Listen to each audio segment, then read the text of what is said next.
I've learned at this stage of my life that liberation comes out of vulnerability.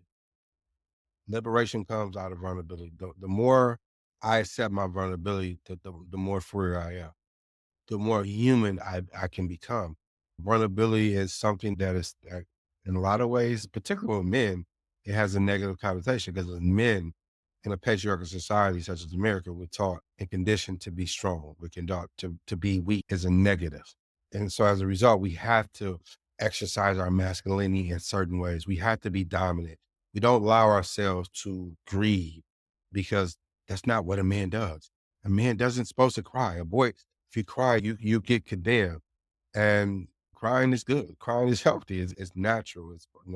And then I remember growing up, like I had anger issues as a child, and I was always taught because of my anger issues, I was bad. Or when I got angry, but no one had helped me realize like being angry wasn't bad. It was how I acted out my anger was bad. As connecting back to my vulnerability is accepting my limitations. I think I'm a great human being. I think I've done a lot of great shit, but also I've made a lot of mistakes. But also I know I can't do it without other people. And in this world, because of the prestige that I've been able to garner, I've got more credit than I've deserved. And other times I've got no credit that I should have deserved. That's the nature of the society that we live in. At this stage, I just want to be appreciated.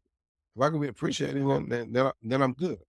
But I had to accept the fact that within myself, if I die tomorrow, God forbid it doesn't happen, I've done my best. I've given my best. I've done something that most said I couldn't do. I went back to my neighborhood. I've made an impact. I made a difference. I've changed some lives. I've created a new pathway of how a guy that was part of one pathway who made a 180. Now I'm helping other people realize their first chance where they don't have to go through what I go through. The vulnerability is to be able to deconstruct myself and also being able to say, again, I don't know everything. I, there's a lot of great things that can be said about me. There's a lot of criticism about me, right?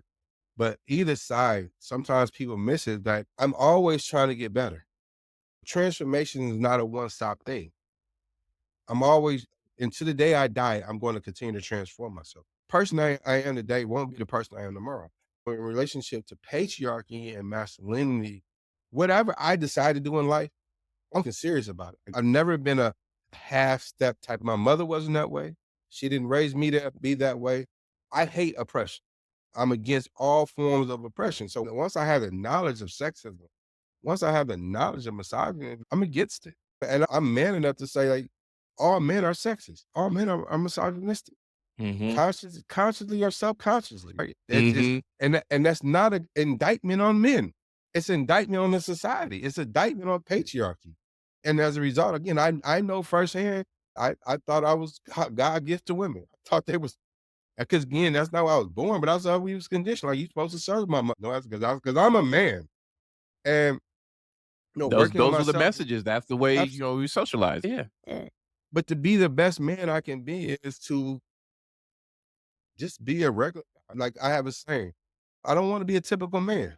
I just want to be the best man I can be. Me and typical man is doing misogynistic shit, is doing sexist shit. And not, let me be clear, by me, the position I'm saying doesn't mean I still don't do misogynistic shit. Doesn't mean I still don't Right. do sexist shit. I'm not saying Right. that at all. But I'm saying I function in a consciousness that when my day is over with, I sit at my table, my desk, and I evaluate myself. I take myself through a black feminist lens to analyze myself. I take myself through a revolutionary lens to analyze myself. Because those are some of the beliefs and the principles that I hold on to demand of me to be a better human being.